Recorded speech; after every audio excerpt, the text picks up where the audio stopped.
Welcome to For the Love of Books, Bees Books Edition, a podcast by North Lanarkshire Libraries. Hello, this is Pari. And this is Jenny, and we're here to talk about Bees Books. There was hands this time. There was hands, but they were very deliberate hands because I remembered last time I was called out for my lack of hands, and I remembered just in time to go jazz hands. Excellent. So how are we today, Jenny? I feel as if we should warn people that we're both just a little bit not 100% today. Jenny, I feel completely betrayed and lied to because just before the recording, I asked Jenny how she is and she said fine. And now, I did say I was tired. So are you also tired? No, for me, it's my books I've chosen today. I read quite some time ago. I had forgotten I hadn't done any remembering of them recently, if you know what I mean. Right. Who knows how this is going to go? We'll remember together. I see. About books I've never heard of. It's okay, I'll prompt you. I'll have a list of. That's what we need to do for next time. Have discussion prompts that would work for any book. No, that's true. If we were better prepared in life, maybe. But anyway, this is the theme for today, which is sounds like a fairy tale. Sounds like a fairy tale? Sounds like a fairy tale.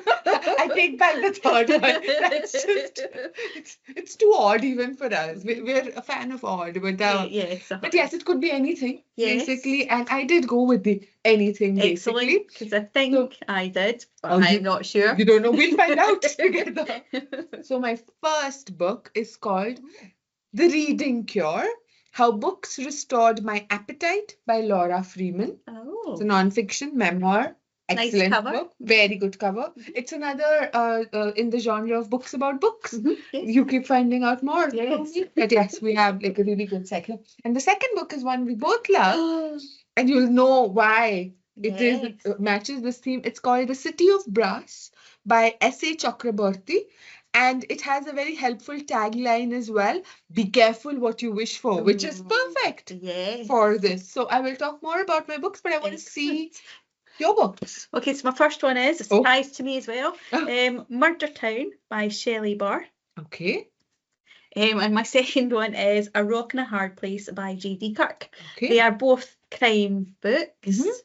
And I'm sure as I'm talking, I'll remember why they fit into our category. It just sounds like a fairy tale. Well, sometimes, crime starts in these idyllic towns where you're some people, I would never want to retire to a town. I'm a city girl through and through. But some people think they'll retire to a town, it'll be idyllic and quiet. Until there's a murder. Yes. Until the bodies start piling up. So maybe that's what are any of them set in a village? Yes, and you have reminded me for my first one. Excellent. Well done, and I'll speak about it now if that's okay. Yes. Before I forget. So it's a J.D. Kirk, A Rock and a Hard Place. As most folk know that come into our library, I love J.D. Kirk books. This is one of the Logan series, which is the best. I have a slight crush on Jack Logan as well. Another member of our staff also has a crush on Jack Logan. And we would fight to the death if Jack Logan was real and came in. So there you go. So this book starts out, and yes, a sort of idyllic place. So this has happened recently, lots of places, that these kind of hidden treasures, these nice villages, these nice seaside towns have suddenly become very popular because of things like YouTube and that. Suddenly they got a lot of traction, and suddenly living in these places is not as idyllic as it was before. It's full of tourists or second homeowners. Yes, exactly. I think especially places like Cornwall. If you live there from May to September, you can't go out your front door kind of a thing. Like Edinburgh in August. Yes, exactly. So this is set in a place on the North Coast 500, which is a fairly recent-ish thing. I did it before it was the North Coast 500, and there was no traffic at all, and you could just kind of put them along in your camper van and it was fine. Now, basically, especially when the weather's nice, it's one of these places that you can't move for tourists and caravans. Oh, I hate the sound of that. That's one of my nightmares. As someone who's recently survived traffic on the M8, I hate being stuck still and on the highway or the motorway or the expressway, whatever it's called, the not 100, North 500. Coast 500, yes. Just being stuck, nowhere to go. Oh, it sounds like a nightmare. Yes. So not a No, fairy not a tale at fairy tale at all. all, no. And I think the people that kind of stay in these places, it's kind of two ways, basically. That basically, you know, it's great that these people come and visit and they're bringing money in, but at the same time, Yeah. there's not the infrastructure there to kind of Mhm. help. I know For the they're- locals. Yeah, Mhm. exactly. So yes, so basically, a body is found in a cave. Oh. And it turns out that it is a famous person, a famous rock musician Right. from back in the 80s. And this is where he kind of, I think, kind of grew up, or you know, his uncle, cousin, brother, cousin, Yes. stays there. And basically, like, you know, you would imagine 80s rock stars, he kind of went down the wrong path and he's now kind of thinking about a comeback. He's went and he's kind of trying to record more music, new music in this place in the hope that it will kind of help him come back. Mhm. And basically, you know, his body is found in the cave. Oh. And He was just trying to get his life together and then his life was Yes. taken away. Yes. Oh. But in typical J.D. Kirk style, there's a lot more going on than we think. The main character, Jack Logan, in the previous... Your love. Yes, The my love love of your of life. life. Yes, Fictional. my fictional love of life. Yeah. In the previous book, made some decisions that didn't end well. Oh. So at the start of this book, he's kind of on extended leave while he sorts himself out.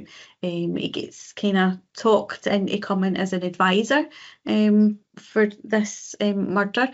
So not quite back where he should be, but you know, kind of advising.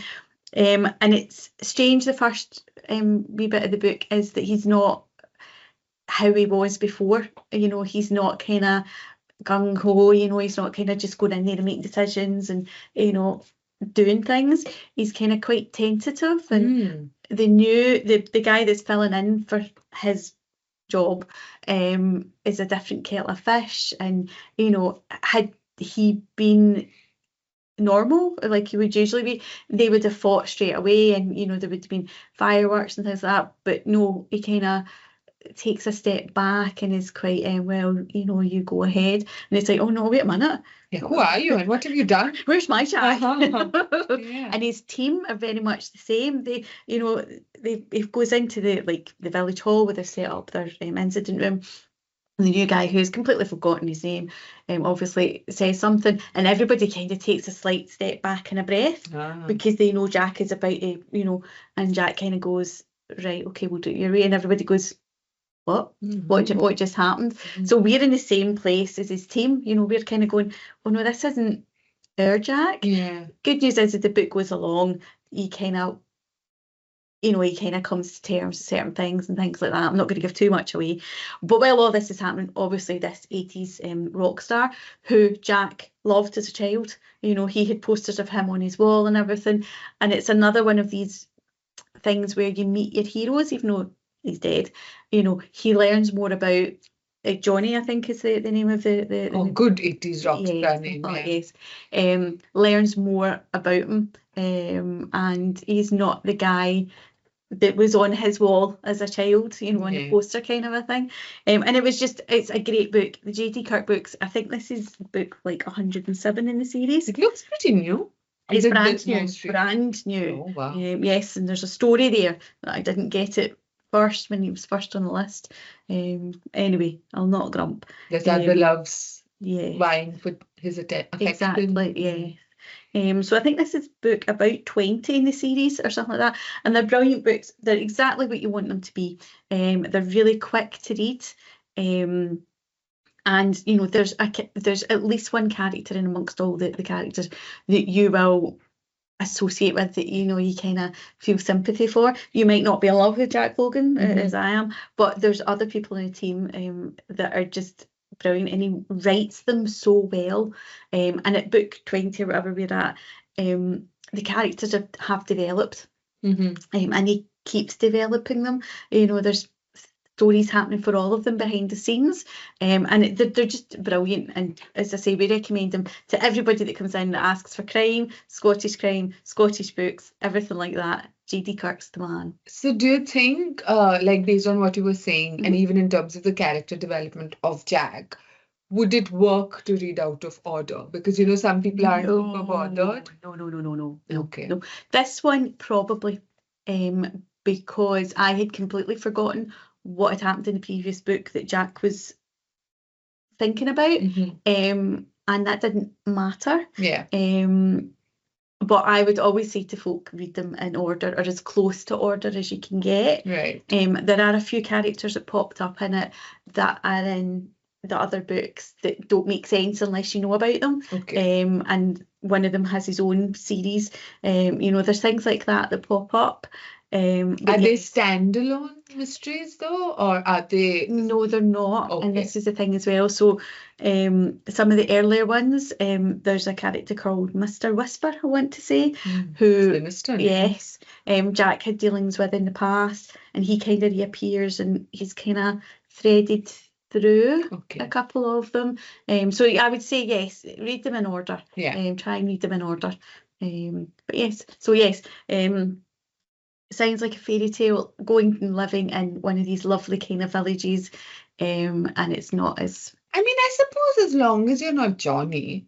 well. No, exactly. Maybe it was a fairy tale for the others until, but Mhm. as you said, these tourist towns. Well, that's the thing. The group of suspects, as it were, all from the same kind of place, are already fed up with the amount of traffic and the amount of tourists, and the thought that Johnny recording a new album Yeah. there is going to bring the fans. But somebody pointed out Johnny also dying there is going to bring a different sort of fan to That's the true. place.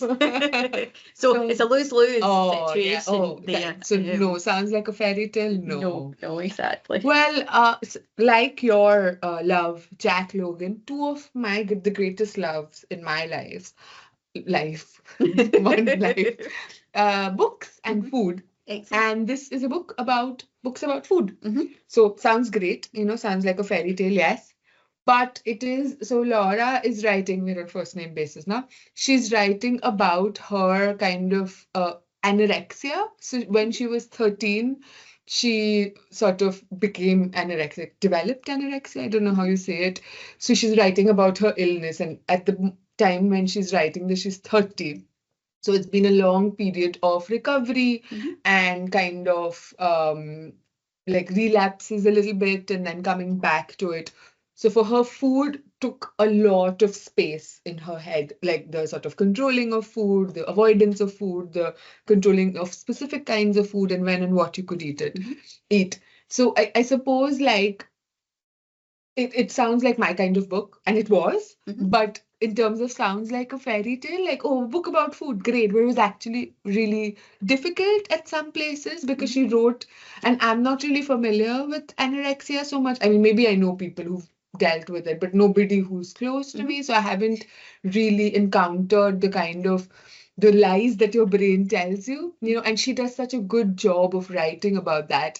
And the fact that I think for her, the fairy tale idea of being like thin and skin and bones is the thing that she was working towards, even though she was skinny anyway, but that's not what her brain told her, Yeah, right? yeah. So her kind of recovery is what she writes about in this book, where she's like looking at different books and through the lens of food. So the kinds of foods that so when she was a child, she still loved food, and she and her brother grew up sort of like reading a lot of children's books and things, and like having food-based rituals around reading as well, and summers and vacations, like all of us do. But then when she was like ill, she was really ill for 10 years. It's a long, again, even this is something that I didn't know. It's a really long recovery process, and it's not something that you're ever cured, if that's the word. Yeah. It's something that you're always in, like, sort of mindful of, and something that's always like a burden on you. Yeah. But she's kind of using books as a guide almost to feel like brave enough to try something that otherwise her brain wouldn't allow her to try. So she starts with, I think, Charles Dickens. So when she's in her early 20s, she does a year of Dickens. Oof. And That's a commitment, that. all of the books. I mean, I think she read other books in the meanwhile as well. Yeah, like he's like a chunky book writer. So some of the descriptions of food in that helped her feel a little bit better about some foods. Then at one point she does like Virginia Woolf and does like then she reads war poets, like the poetry between the First and Second World War in the in England. I think there were a genre of war poets. And reading about them makes her brave enough to try maybe like a boiled egg or something, which seems really simple to people who've not gone through Absolutely. this. But the way that she writes it, I think she has such a gift for language that it feels really poetic, even when she's writing about really difficult things. The one thing, even by the end of this book, which was written a few years ago, so I wondered if she's overcome that now. She's like, I've tried all this, like, this has made me brave enough to try like my mom's cake or like plum jam or whatever, but chocolate is something that she hasn't been able to try. And so it's like she explains this in a way like, in my head, I feel like if I don't give in to chocolate, I can still go back to how I used to be, even though I don't want to go back to that amount of control.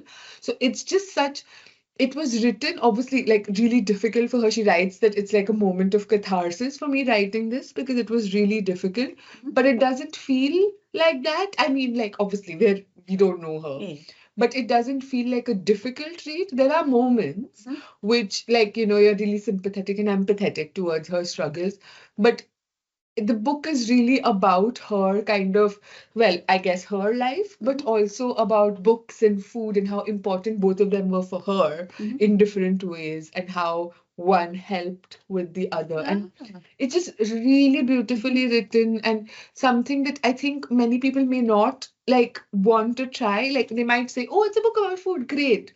So that's what the reading cure is, that she used books to help her cure, well, not cure, but like help her sort of navigate her illness. But then people might be put off by the thought of anorexia and they're like, oh, we don't want to deal with this. But it's not like that. It's, I think, for different kinds of readers, because she writes in the end, she hopes that people who are struggling with anorexia read this book just to see that it is possible to have a life after, because in the throes of the illness, she was like, there is no future. Like, this is going to be me all the time. And even though I think I focused on that a lot while talking about this book, it's really about her love of books. Like, that's what the book is about. Like, and a lot of the books that she writes about, I haven't really read. Like, I've read a little bit of Dickens. I've not read any Virginia Woolf or the war poets. There's one section about children's books, which obviously I've like read, and she writes about that. But it doesn't matter that you don't know the book. She gives enough kind of about the book. So it's like a mix of cultural criticism, a mix of like food writing, a mix of memoir. And it's just like, I would totally recommend this to anybody. Like, if you love books, you love food, you love books about books, you love books about food, or you're struggling with, or you know someone who's struggling with.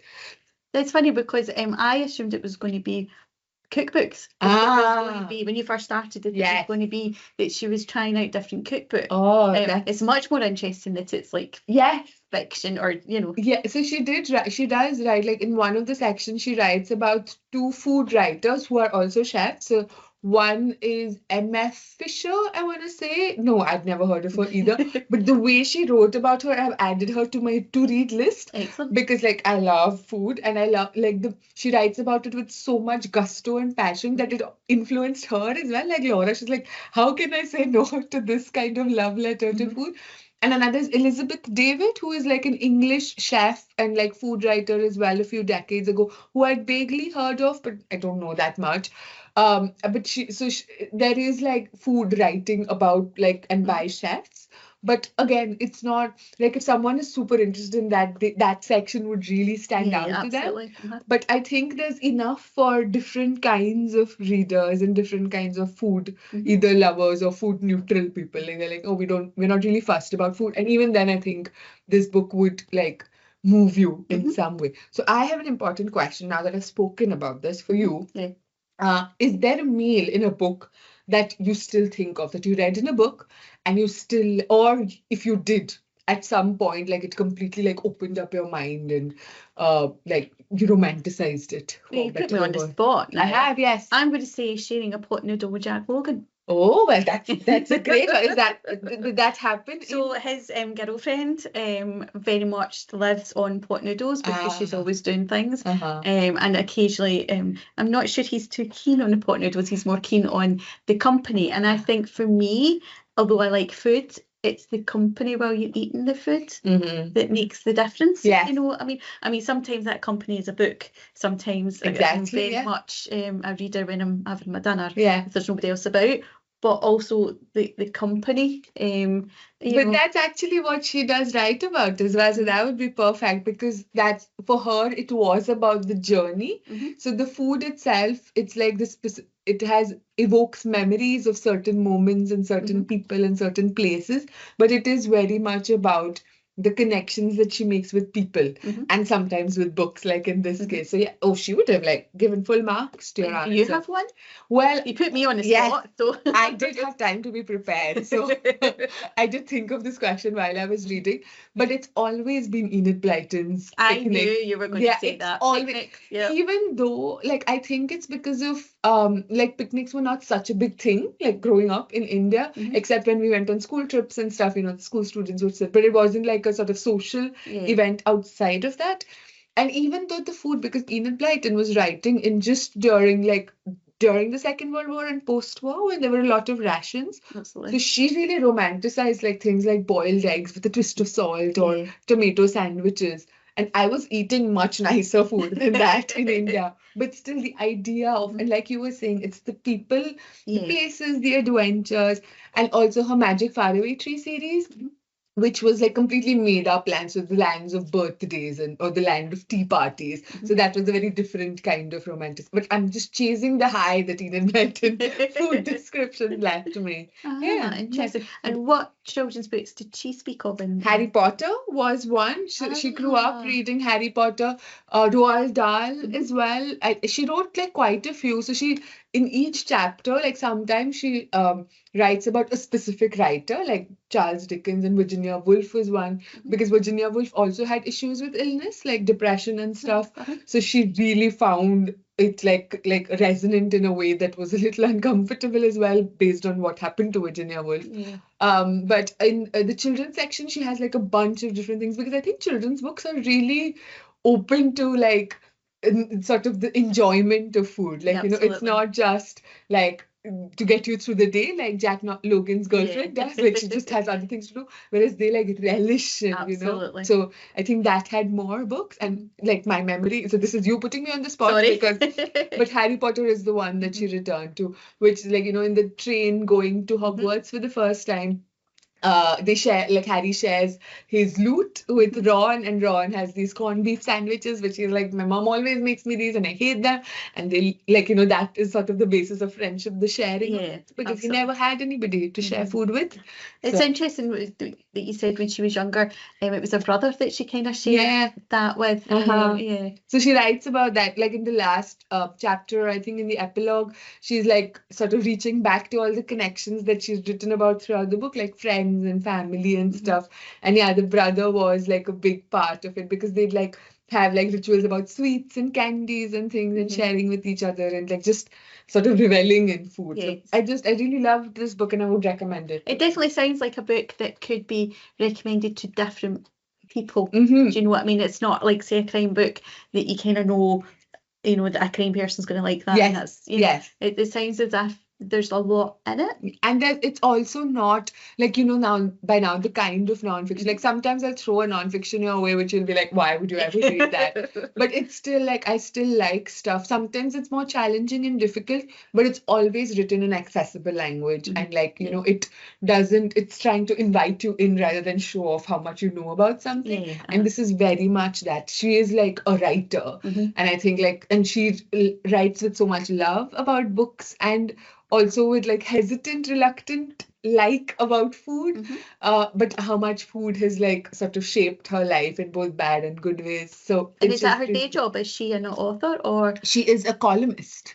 Right. So, yeah, so she used to be a critic in like different like a newspaper, sort of an arts critic. Then she went freelance, and now I believe she's the arts critic for like a newspaper again. So Oh. she writes like she studied art history, but like she just like sort of she found ways to make her life worth living. That's what she, and art was one of it, and food became another. Like sharing food with other people like became a part of her I recovery. would absolutely read this, but I would also read if she did a similar thing but with art. Yes. That would be interesting. Yeah, you for know. sure. I think she does have a new book out because I went and looked her up on the website. For sure, because the way she writes it, it is very like artistic. It Yeah. feels like she has that love of language and that care taken. Like she keeps calling her illness, like the anorexia, like Jabberwocky voices, like from Alice in Wonderland. And you know how the sort of weirdness or eccentricity that Lewis Carroll had, Absolutely. that's the kind of way that she writes with it as well. And she has these sort of chants that she's got, not chants, but like these things that she keeps repeating to herself that she's got from different books that give her courage to go on, and she like sort of intersperses it throughout the book, and it just feels like not too much. It feels like just right. So Yeah. really good. It shows you books are important It for is, all sorts of absolutely, reasons. absolutely. So yes, so fully recommended. Right, I have been racking my brain Yeah. as to why Shelley Barr's Murder Town fits into her thing. And I think it's for similar reasons as Yeah. J.D. Kirk. Yeah. So it's an Australian crime, which I'm totally loving at the moment. It's the second in the series, and Shelley Bar, they seem to be set in kind of small towns in Australia. And this one is similar to the first one in that it was a small town, and the people that lived there did like the traffic coming through. So it was like halfway between one big place and another big place, and people would come there. There's a petrol station, that kind of thing. They would stop off, look at the nice shops, go into the tea room, buy wool, that kind of a thing. And it seems to be that kind of the town grew from that, and that's how and then there was a murder. And then there seems to be a bypass built, and so nobody comes. So basically now this fairy tale So town, it used to be a fairy tale. yeah, in my head it's kind of like Stars Hollow. It was a kind of nice place. Yeah. But this serial murder happened. Yes, not just the one. Happened in this town. Then you absolutely wouldn't want to go to a town that has a serial killer loose. So all of a sudden, everybody kind of goes elsewhere. This kind of bypass is built, so nobody even needs to drive through it anymore. And basically, the town is dying. So they're trying to revive it. They're trying to give it another life. So at the start, the first chapter is basically 19 years ago, roughly, I think it is, 17, 19 years ago. The main character, who I've forgotten the name of, Gemma, opens the door to her shop. She's only about 17, 18 herself, and basically a body falls in. She thinks it's because there's already been a murder. She thinks it's maybe the murderer trying to get in, so she doesn't open the door at first. Calls police comes, she opens the door, it's actually a body. Horrifying. Yes, and then fast forward, it's a while later. The town is basically starting to kind of crumble away, and people are moving on. None of the kids want to stay. They move on to the big city. She's still got her wee shop, and you find out that she actually has married the policeman that came when this body fell into her store. And you think, oh, that's a nice kind of wee fairy tale there. Out of this bad serial murder, she's found true love. No, it's not definitely not exactly. So it starts out, basically we find that this company has decided to they kind of run tours for serial murders. So basically, you know how there is an absolute love for true crime. Yes, there is an absolute, if we did our podcast on true crime, absolutely. And this company's kind of playing off that. They know that these murders happened in this town, which I've forgotten the name of. Murder Town, yes. And wants to kind of revisit it. So there's like key sites, there's a waterfall, there's her shop. The family of some of the victims are still around as well. One of the victims has never been identified properly. But they caught the murderer. I'm going to put that out there right away. Okay. They caught the murderer. So Right. basically, the body fell in her shop. The policeman kind of blah, blah, blah. And then the other police, because the murder had just happened, were able to catch the murderer. And in a way, he's in jail. Okay. So, you know, they're trying to, this company, this guy Lewis, is trying to convince the family and the residents that this will bring life back to the town. A bit ghoulish. Yes, and a bit like in Judy Kirk, you know, it's like, Yeah. you know, Is this the kind of life we want back? exactly, you know.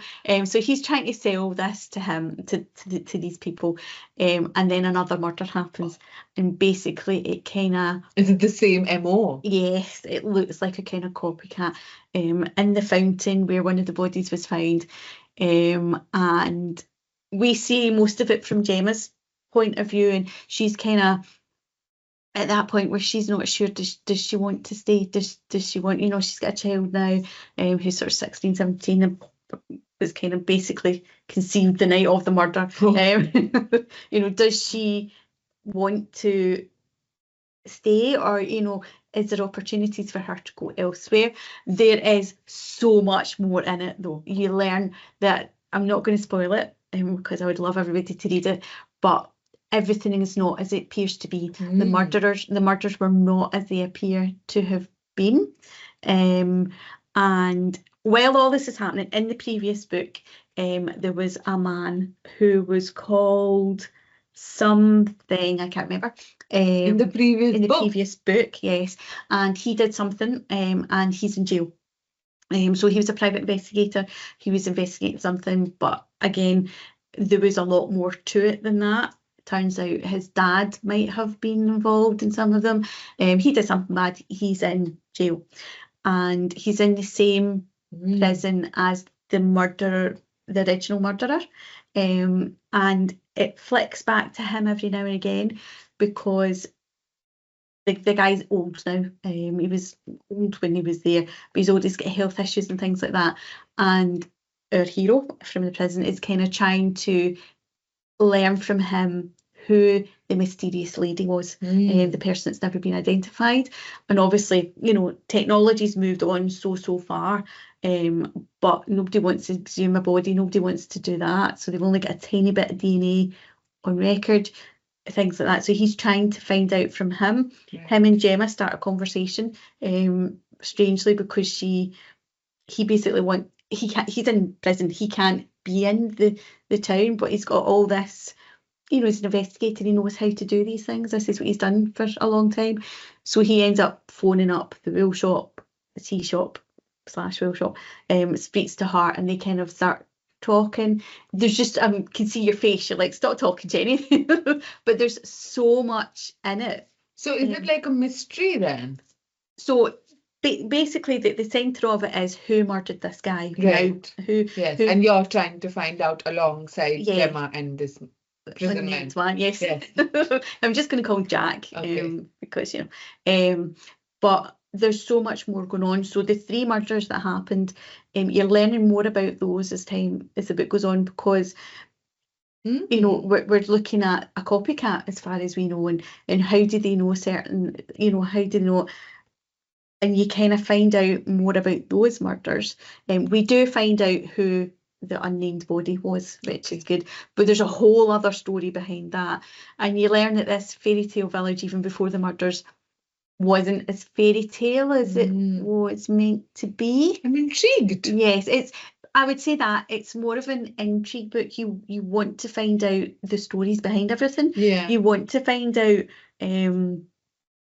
like I think they call them the Rainer. Rainer is the name of the town. The Rainer Ripper. You actually want to find out a wee bit more about him, because when our hero's Jack is talking to him in prison, he doesn't come across as somebody how you would think he would be as a serial killer. Right. You know, there's a slight human side to that. Yeah. And you kind of think, well, I want to know what happened, you know, because you weren't a murderer before, and then all of a sudden you did 3, and then you've been in jail for 20 years. So, you know, what happened.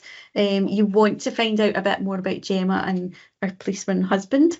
You want to find out a wee bit more about the family of the other victims. And of course, there's a younger generation now as well who they've lived with it, but they're not really, it's not history as such, but it didn't directly affect them. So they're aware of it, but, it's like, we don't really know these people and things like that. And the town is dying, so like No, we exactly. don't put it back. We don't care. I would love to watch this, I think. It I would make think such a good TV series. It would make it a brilliant 6 to 8 part screen. If they got all the characters just right. There's so much there. There's not a lot of bodies, there's 4 altogether, I think. And 3 of those are in the past. But you kind of want to know, and I think on screen, they would do it maybe like each episode from somebody else's point of view. Do you know what I mean? With Gemma running through it the whole time and, the prison. But it's really interesting because basically the guy in prison, and I do apologise that I can't remember his name, is kind of urged to investigate as well because the prison warden kind of has his daughter went missing. A long time ago, and it's like, well, is this body my daughter? And it turns out that there's been kind of things happening behind the scenes, so people that were kind of saying, oh, that might be my missing daughter, were just told no, with no kind of explanation. There was stuff happening like back in the police. In so the you've given a mortuary lot of riddles. Yes, And that's it. It's full of riddles. No, I am intrigued, and I might even look into it. Like these kind of books, as you know, I like listening to. So if I find an audiobook version, I think I'd be really creeped out by it because it does sound very like creepy. But I would love to watch it. So if anyone, and I think as opposed to J.D. Kirk, this stands alone. So although our mysterious prison man is in the previous one, and we know that reading this, we know he's in jail now for that. We don't need to know why. So you've read the previous? Yes, yes. But it doesn't matter. This one can stand alone because he's just a guy in jail. We know he's in there for, it's explained to you that basically. And somebody might want to go back. Yes, absolutely. And I hope she writes something else. So this was out, I think, the end of last year, beginning of last year. What series is this then? I don't think it has a series name or anything. I think the previous one was called, I can look it up really quickly. No, I cannot, because it's not in here. No. Well, that's unusual. Yeah. Oh, there we go. Wake was the previous one. And I'm vague feeling I might have spoken about that on our podcast. Yeah, I think so. Because the cover that and even this cover, it looks similar. Yeah. Like the same kind of stylistic choices. But I'm very much enjoying this kind of, it's not new, but this new genre of Australian crime. So what do you think makes it different from like British crime or American crime? I think the thing is it's similar to British. Australia, it's recognisable. Do you know what I mean? But at the same time, some of it is very alien. So these big swathes of land where there is absolutely nothing, we can't picture that here. There's always something nearby. There's always something on the horizon. Whereas in Australia, you can bathe and there's nothing else. But things like this, the towns and even the big cities are familiar to us in a way that America is familiar, but from a distance. And like from fiction. Yeah. I'm currently watching this show. Like I started watching it on a whim called Miss Fisher's Murder Mysteries, I want to say, or it's called Miss Fisher's Mysteries, and it's set during the 1920s in Australia. And she's like this. She sets up a detective agency to investigate murders after the first time she comes back. And you're right, like in terms of even architecture, even accents and stuff, especially at that time. So that is also set just between the wars. So they have like soldiers or like parents who's lost like sons and stuff in the war, and you're like learning things that are not British, like different, that you're not used to. But in terms of the aesthetic, it looks very familiar Yeah, to British absolutely. Yeah. stuff. So you wouldn't like be able to always tell the difference because even the names are so similar. Yeah. And that's what I like about this kind of story, not just crime, because there's other authors that kind of doing general fiction, that it's familiar, but it's also different. Yeah. You know, that like that you are learning new things. Yes. Oh, that's a great segue into my book. Familiar, but you're learning new things. Well, actually, I think this might be a little bit opposite, which is unfamiliar, but a little bit like you know some things from like, I guess, the Arabian Nights and maybe what's the blue genie guy's name? Aladdin. Aladdin, yes. Who is he? But The City of Brass is, I think, it's a trilogy that you've read as well. So The City of Brass is the first book. But I read it so long ago, so I had to also, like you, look up like the synopsis to see what actually happened because I remember loving it. Yes. I remember loving the whole world building aspect of all three books, but I could remember no details.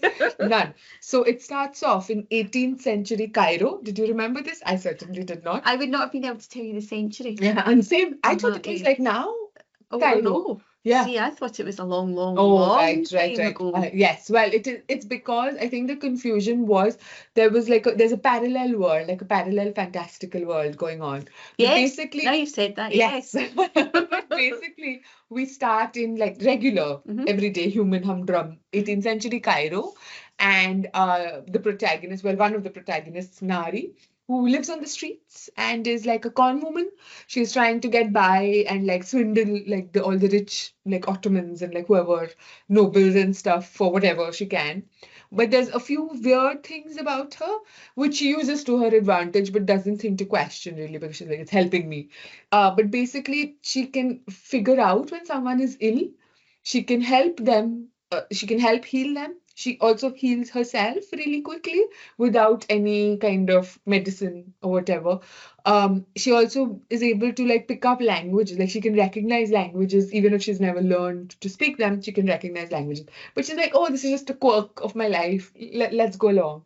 Her goal in life is to become like a proper healer. So she's sort of gathering money from all her cons to like be able to study like and like get set up as a healer. So one day she's like an ordinary day, she's faking an exorcism as one does. One of her cons, like she goes to this rich person's house and the daughter is like they think that she's been possessed. So she's like, oh yes, possession, and goes and like is like, does a fake exorcism to dispel the evil spirit. And turns out there actually was an evil spirit. And she gets, and then while she's fighting with this spirit, she accidentally summons an even more ancient, well, no, we don't know evil, but an even more ancient jinn called Dara. There was a longer title, but Dara is what I'm going with. I vaguely remember that's. Yes. So he has like mysterious past as well. He's not like really open with her about it.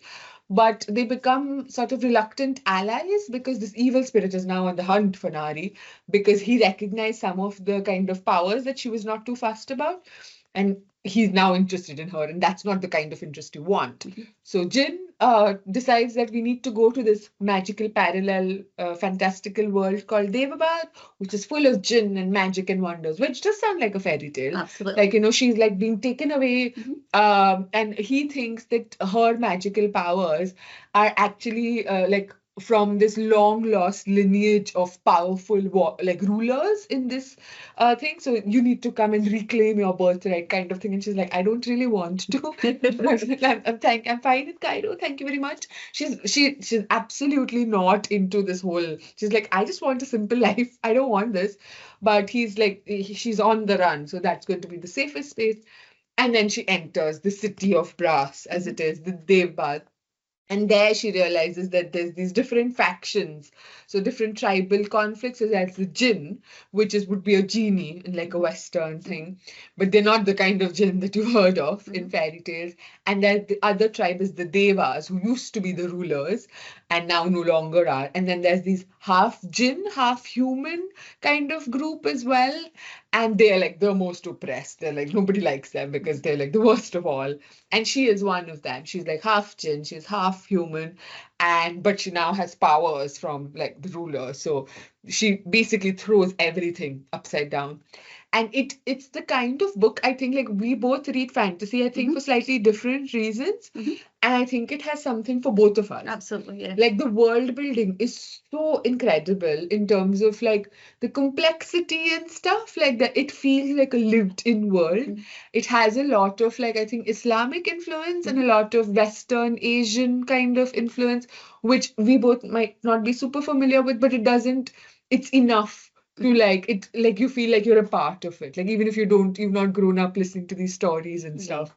And there's also like complex intrigue and political. That's the stuff you like. I like sort of, yeah. Oh, I love it so Although much. when I read it, I must admit I did quite enjoy that. Yeah. And I think it's because it's not our politics. Yes. I think it's because it's fantasy politics. Yeah. That makes sense. Yes. But there's lots of like intrigue and lots of like it's very much, I think so. When I was reading up about her a little, she was inspired by Ottoman era politics. So like the Ottoman Empire, they had a lot of like backstabbing and like sort of power games and things, and which any like in Game of Thrones and things, absolutely. any court intrigue has. But she writes it with a very light hand. I think you're like thrust into this world. And you're mostly from the perspective of Nari. So she's learning about this. So, like we're learning as well in a way that doesn't feel too much. And that's what I like. I, like to learn with the character. Yes. And except sometimes you've been open to like being thrust into. Yes. We did it well. Yes, we did. The other character that we see is Ali, who is the current ruler's second son. So he is a Deva. No, he's a Jinn. Okay, I'm confused already between the two. I read this 5 years ago, so forgive me. But he is like not Nari's tribe. He's the other tribe and the current ruler. But he's the second son, so he's not going to inherit. And he has like a lot of sympathies for the oppressed group. So he's like, my ancestors had like this violent uprising and things, but now I feel like I should be able to help them. So he's accidentally funding a rebellion, like a violent rebellion himself. He doesn't know enough, but like, so it's like we're learning about the world through two different, like an insider perspective and an outsider perspective, which I think helps us get to grips with what's going on because we don't know anybody or anything. And there's so much that happens. Like just in the first book, you find out about all this political intrigue, but also like fantastical creatures and like histories and things going on all over. And it just gets more from there. Like the second book and the third book, I loved the whole trilogy. But this book, it's obviously not a standalone because there's 2 more books, but it's a very satisfying end from what I read and reminded myself of. Like it ends, but enough, like it's not a cliffhanger. Well, it's a cliffhanger of sorts, but it completes the story that started here. But then it leaves like little clues for, you're going to want to read the next book, which is what I think the best books do. It's just like, I love this series because it's set in a world that's not really familiar to me, who grew up on a lot of Western fantasy, right? Like and some Indian, like folk tales and like fairy tales. But this is like, it's both unfamiliar, but it's not alienating. It's recognizable. Yes. If you, even if you've never seen Aladdin or anything like that, there's still things that you kind of can associate with. Yeah, because there's always parallels in your own culture. Like even if it's different, you can like sort of read yourself into that story, which a lot of times have been doing in the opposite way. Like they've been reading themselves into Western fantasy. So it's not like there's like religious extremism and there's tribal factions and there's political like backstabbing. Like this all sounds like these big serious things, and they are, but they're not written in a way that it flows really well. And you're learning like so many things. Like there's a lot of like I don't want to say plot twists, but it is like twisty turny. Yes, very twisty turny. Very, very. Because you're like, once you feel like you've got a grip on, okay, this is going to be the plan. Okay, she's now here. She's maybe going to be married off into this other family to bring the two tribes together and peace forever, etc. Oh no, that's not what's happening at all. No. Something else has happened, and something else, and there's a war, and so there's like lots of stuff happening, but in a way that feels really earned, even though you're like in it for such little time. She takes you along. Absolutely. And like does it in a really good way. I enjoyed as well that there was 3 and there is 3. Yes. There's not, a 4th. Yes. Do you know what I mean? You did say there was a short story. There was a collection of short stories that set at different points, like both in this series but also before, and they're really good. I really enjoyed them as well. But you don't need to. You don't. The 3 kind of made it. Yes. It ended so well. Yes, the last one, like it ended in a way that is like kind of definitive in that it finishes the story, but it has a lot of unanswered questions, but not in a way that you are desperate for the answers. Absolutely, in a way that you can make up the endings. So there's possibility. I mean, she might even return to this, like in maybe 10 years, she might think that, I want to write about these characters again, and that would be great.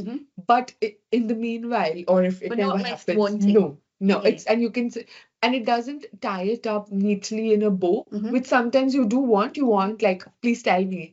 I don't think it's a happy ending, but it's a happy enough. Yes. Like, it's not like, it's nice, but there's lots of problems. So it doesn't solve it all in like a flick of a wand or something. And I think as well, from what I remember, because you had recommended, and I did read them all together. Yes. If you know what I mean. Yeah, me too. Which was great, but I can't remember very much. No. But I remember that it wasn't all about the magic or anything. Yes. It's not. That's happening. Yeah. But it's their way of life. Yes. And it's not in your face or anything. It's just a way, like she learns in this to sort of harness her abilities, her healing abilities, because they only belong to the ruling class of that particular tribe. So not everyone can go around healing. So she's doing, but then someone else teaches her Ali, I think, teaches her fire magic, and she also loves books. Like that's something she's taken from Cairo. 2 books about books, kind of.